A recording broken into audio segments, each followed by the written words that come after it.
Hi guys, welcome back. Thank you for joining Sammy and I. Thank you for all the likes, the comments, the shares. We really appreciate it. I hope you guys had a good week. Oh, it's a weekend, and I hope you're having a good weekend. Um, really hot out there.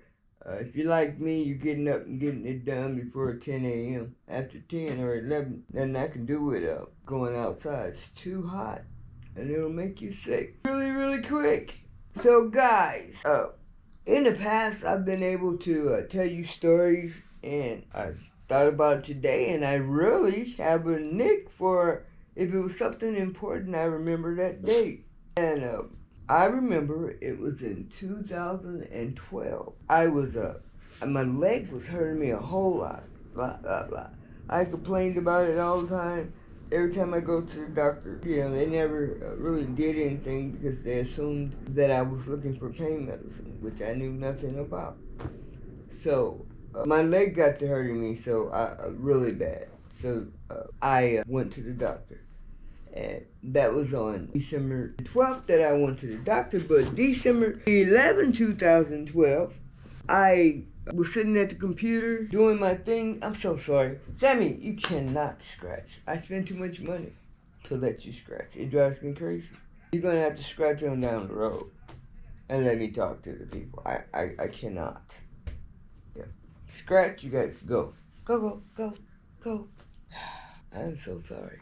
December 11, 2012, I was sitting at my computer and drinking my beer, having a jolly good old time. For some reason, I reached up and I touched my breast and I squeezed my breast. And when I did, oh my God, I felt the biggest lump. It scared me. Guys, in 30 years, everybody knows me. I haven't missed a day of drinking beer. The only day that I've missed a day of not drinking a beer, 12 beers. The only time I missed 12 pack of beers is when I was admitted in the hospital. Now I could be at the hospital all day long and they send me home. I was gonna drink that 12 pack.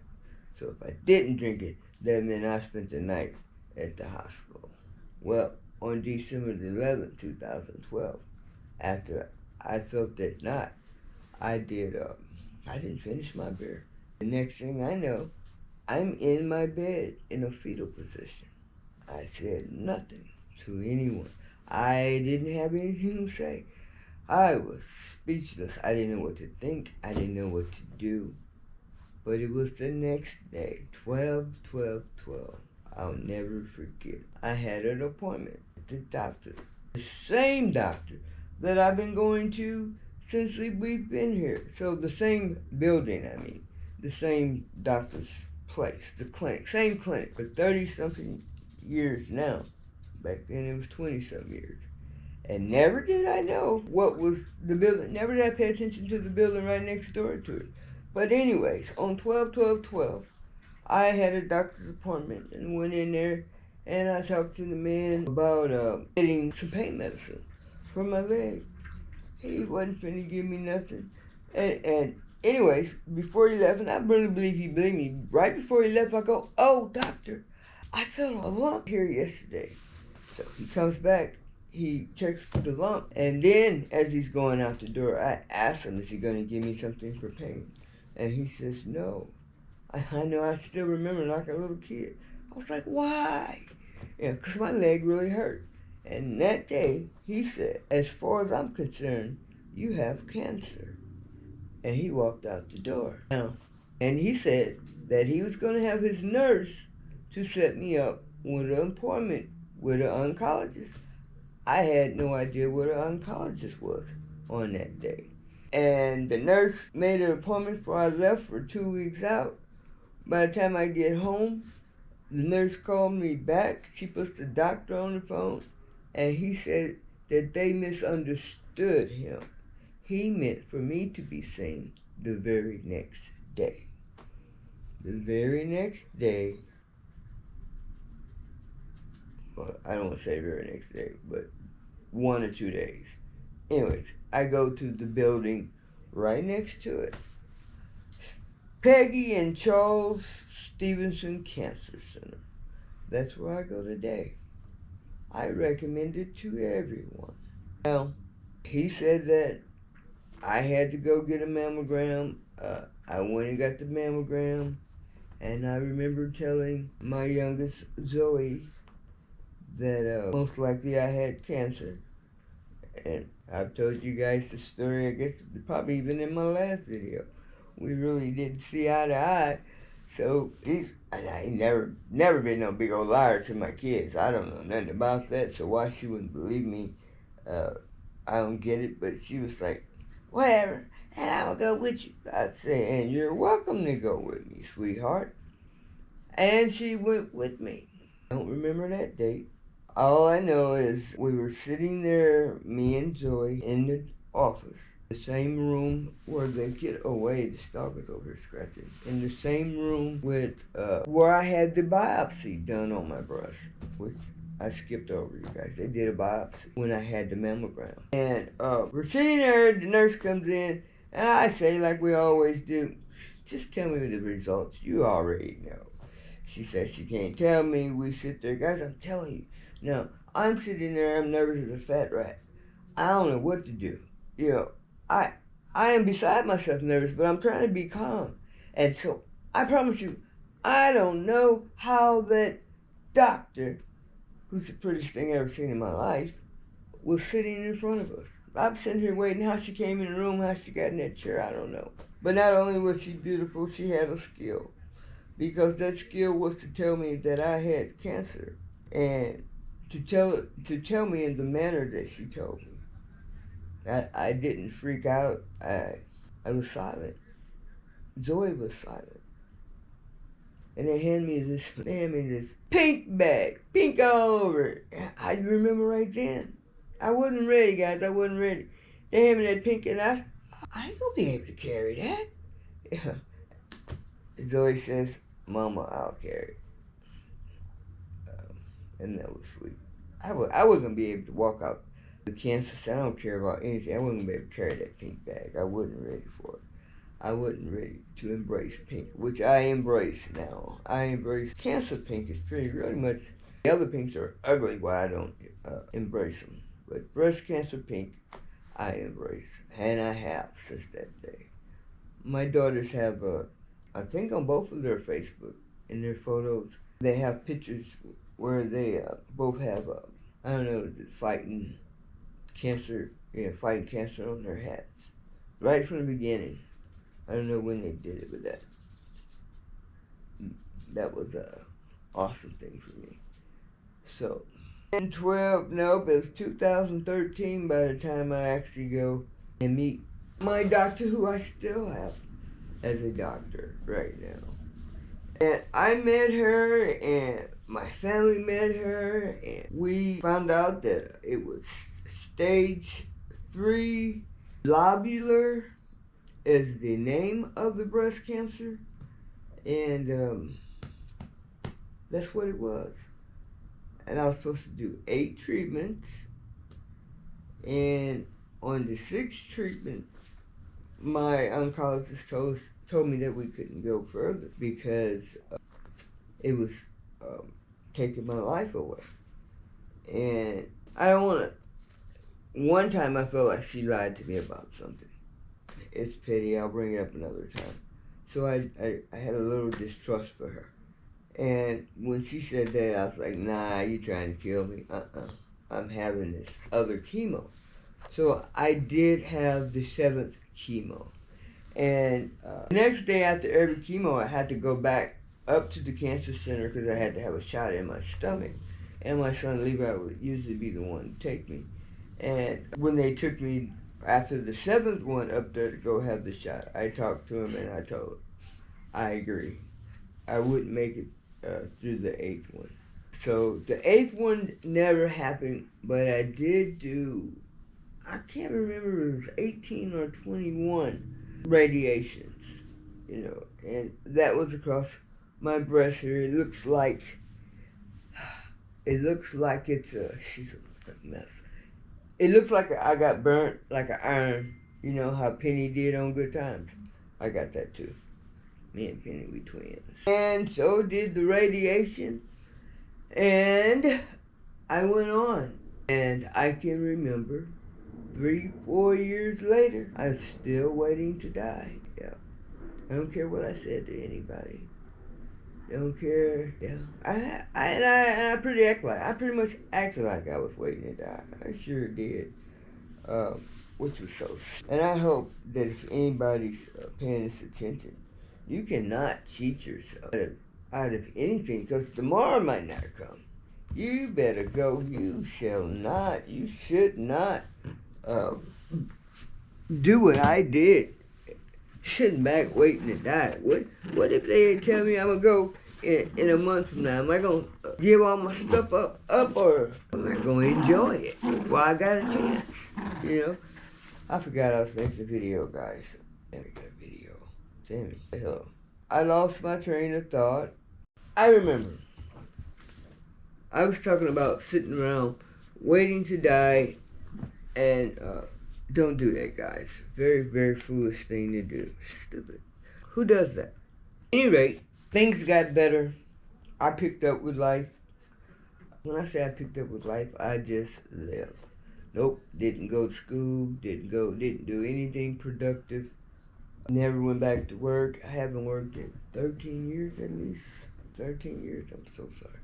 And so here I am. So here I am now.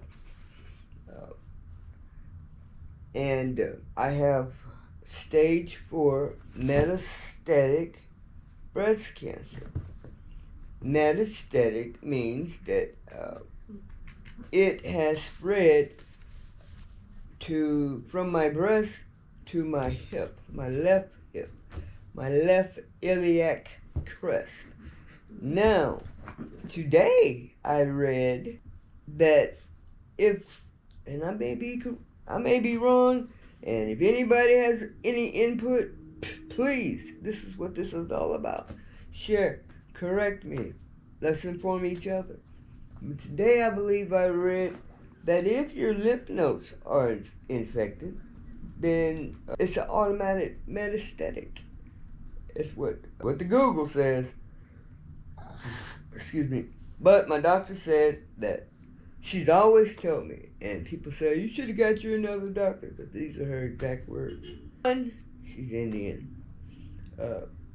If you get cancer again, you die. She never said, you might die. She said, you die.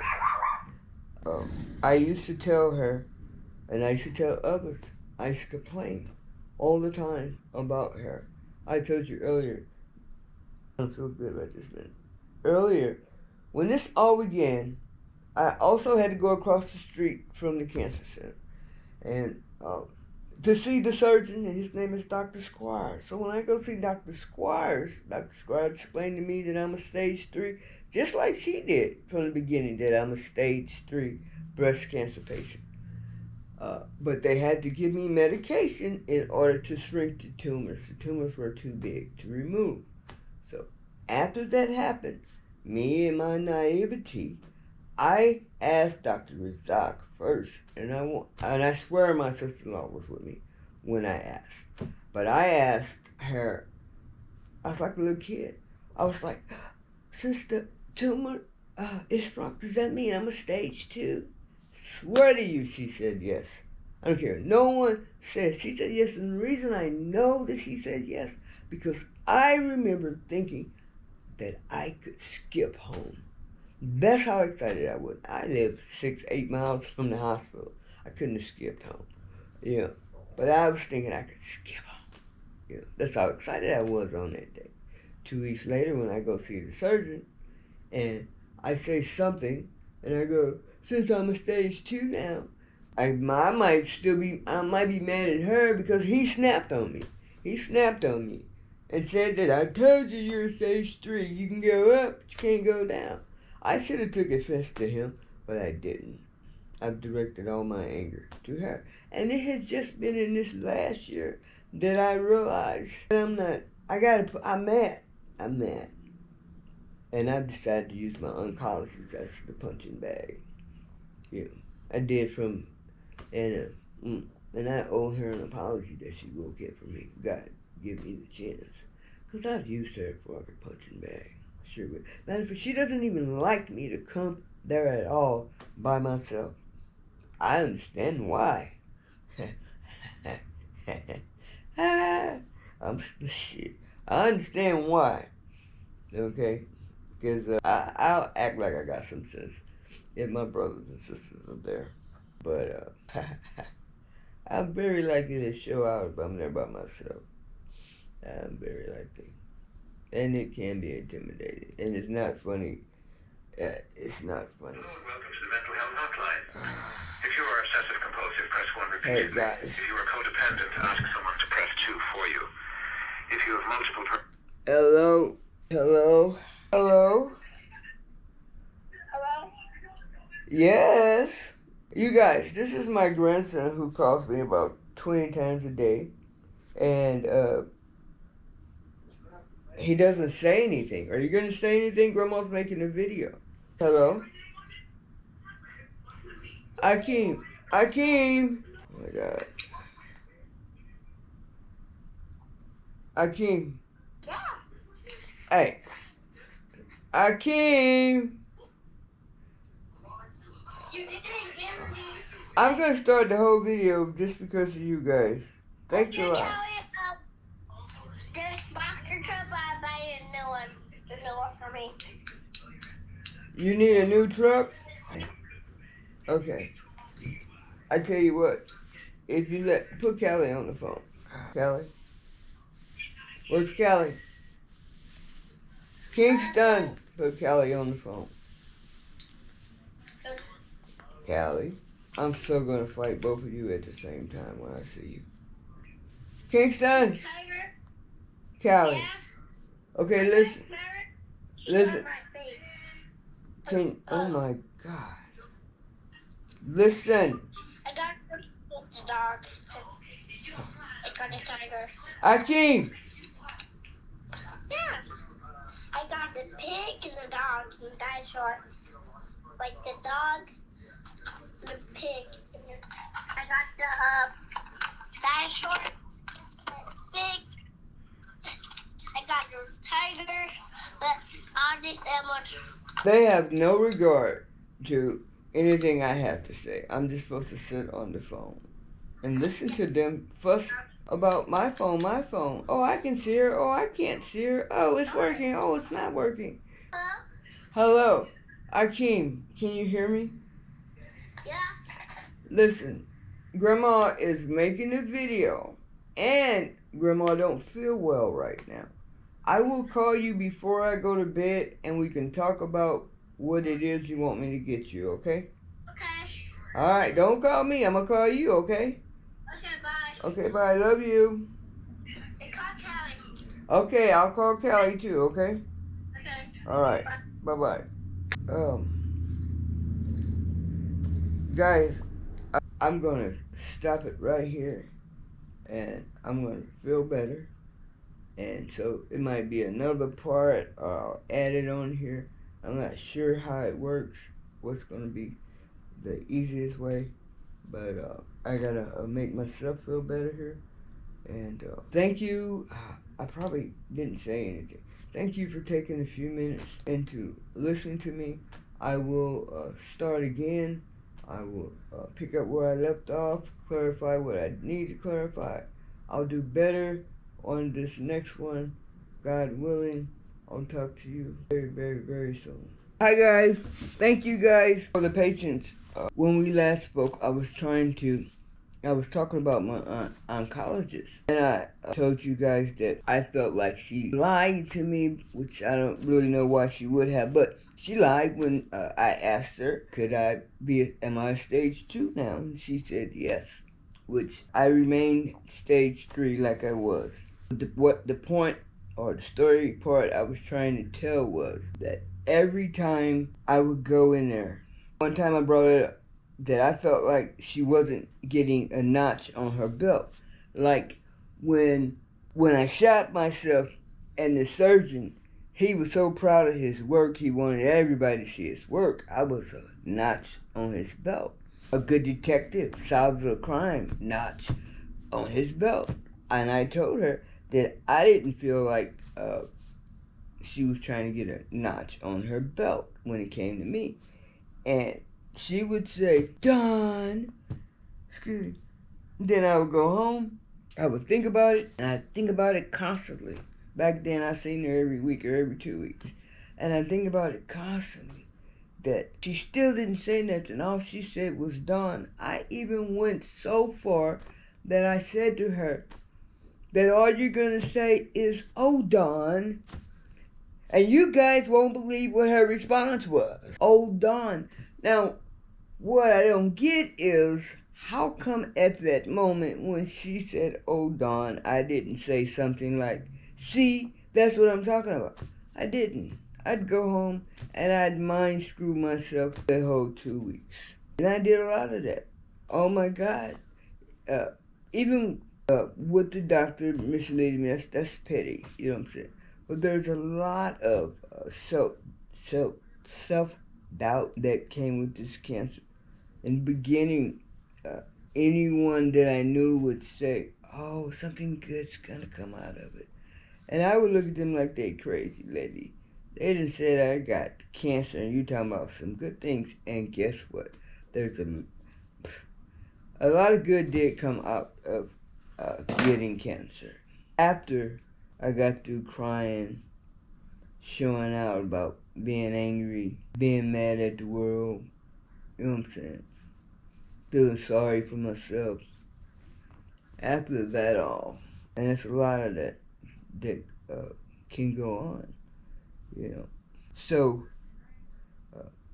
I encourage you to talk to your family members. And guys, it does scare the family members sometimes. It might hurt your feelings, but now I'm talking to people that's sick.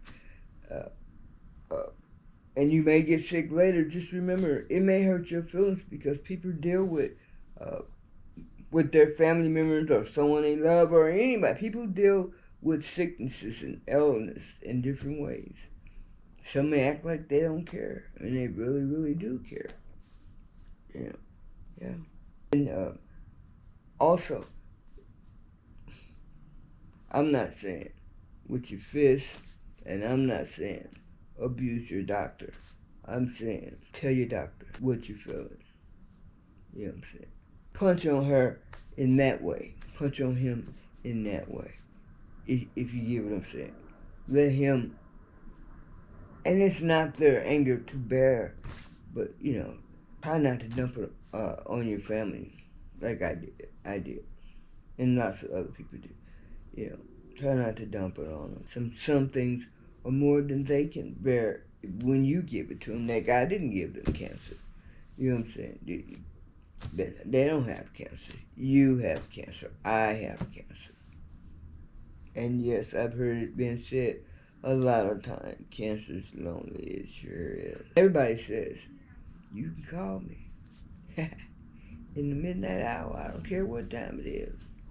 Pick up that phone past 11:30, and 11:30 is really pushing it, okay? See how many people answer. Unless you in the streets. And that's an awesome thing, because guess what? Because they didn't answer, I had to call on God. Been plenty of nights that I've called everybody, excluding my kids. Not my kids. Might have been, not my kids. And that might be unfair to some other people. That might be unfair to my siblings. Yeah. It might be unfair to my kids that I make sure I'm not talking in circles. Me and my kids haven't gotten mad about a doctor's appointment.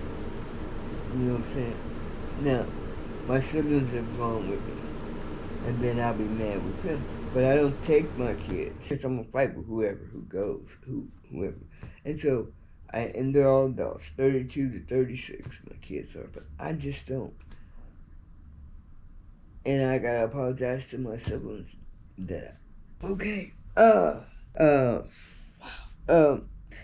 I just don't have what it takes right now to dump on my kids, you know. And boy, howdy do I want to tell you guys, check this out. While I have this opportunity, I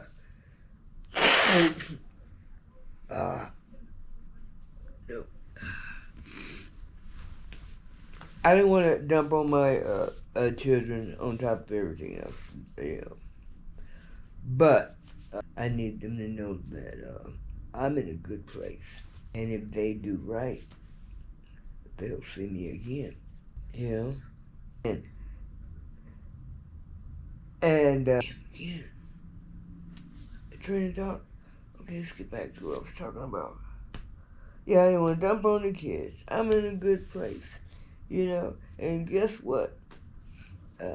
You guys are going to pass away one day too. So it's just a part of life. That's what this is. And right from the beginning, I had support. And that's important right from the beginning. Because, man, it's a blow in the world. It's a blow to someone when somebody tells them, hey, you have cancer. I don't care what kind it is. It could be skin cancer. You know, and skin cancer is probably a bad one. I am not trying to make it minus any kind of cancer. You know, but you need support. And I'm not going to name names at all, but I had good support in the beginning. And I will name names. I will name, no. Support is important. Support is important. It's very important. And before I stopped taking chemo this last time, I was running all my support away. That's right. Every time they opened the door, I was standing there with a bat. Not a real bat. Heart in my mind. Just wanted to fight, you know. Yeah. Angry. True little tidbit. And keep it a secret. I don't want you to tell nobody. But I guess I didn't pay attention. But I always remember. I even remember when I lived in the streets of California. I remember being in the Dope Hotel on an Easter Sunday, laying around watching Jerry Lee Lewis. And I thought he was talking about cancer. All the people had the bald head. He might have been talking about sugar diabetes. He might have been talking about everything. But where did my towel go? So it always happened on the holidays. He'd have those marathons. So honestly, I don't remember seeing any black people, black kids. Maybe there was. I just don't remember any. And I thought cancer was for rich white people. Kid you not.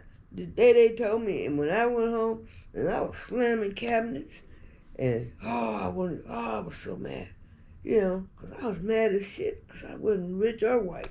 And that's the honest to God truth on that day, what I remember thinking.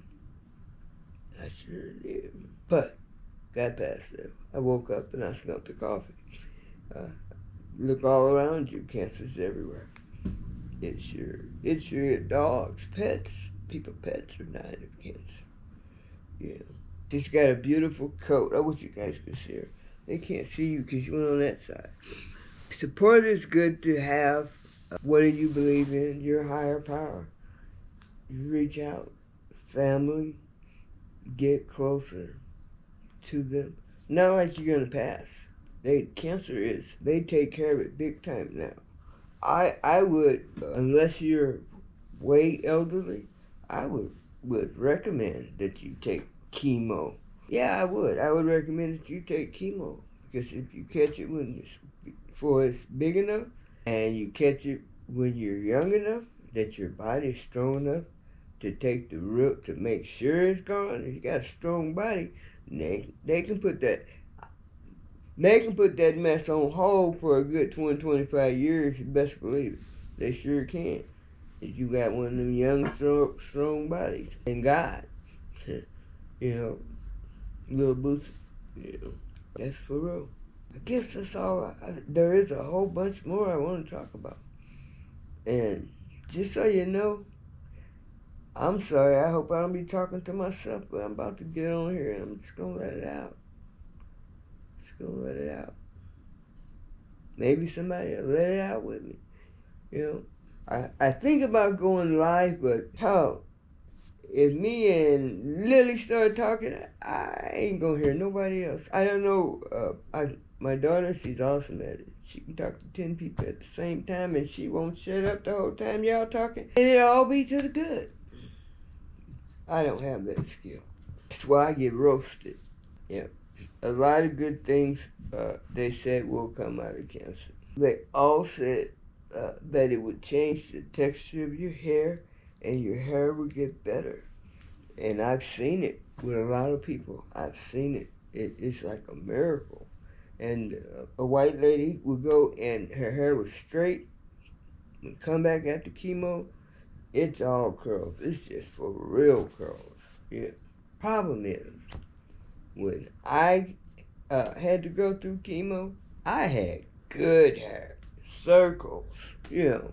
And say the same about my siblings, you know, but I had the good stuff. And that's for real, everybody would tell you. It just tain't the same. It tain't the same, y'all. It just tain't. It might even be thinner than before, because I always had thin hair. I wish I had some thick hair. Of course. If I had long hair, I want short hair. The first time I was excited about one thing about the chemo, and that was that I got to shave my head bald. I can remember as a teenager, I can remember when I first got out of prison, I seen two ladies, you know, working in the office, and they just completely bald. I just think they're so cool. You gotta be a brave, secure, you gotta be something to cut all your hair off and feel good about yourself. And I wanted some of that. And I did. I was very happy. Now, I have no teeth. God is good to me. He is not going to make me bald headed. You know what I mean? Nope. And for the guys who may have missed it, the reason I don't have any teeth in my mouth is because I keep losing weight. I keep paying to get them fixed to fit me, and I keep losing weight. I ain't got money to keep giving away. Yeah. Working on gaining weight, but still, God is good. I think I went on long enough. Thank you guys. They're fighting. You stink, dog. I'd have punched you in your throat for that. Shame on you, Sammy. What? They fighting. I can't see out of no windows. I got film on all my windows. You stink. You get off my bed. Well, this ain't my bed, but I'm gonna sit here for a minute.